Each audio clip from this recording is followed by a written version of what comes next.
আজ আমাদের গ্রামের জন্য একটা নতুন শুরু। যে রাস্তায় একসময় কাদা আর ধুলোর জন্য চলা কঠিন ছিল, আজ সেই রাস্তাতেই ঢালাইয়ের কাজ চলছে।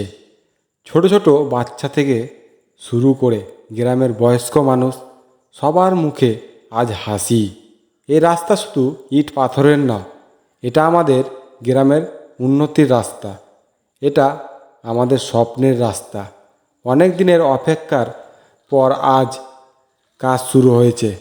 শ্রমিক ভাইদের পরিশ্রম আর গ্রামের মানুষের খুশি সব মিলিয়ে আজকের দিনটা সত্যিই বিশেষ। আশা করি এই রাস্তা তৈরি হলে আর কষ্ট হবে না।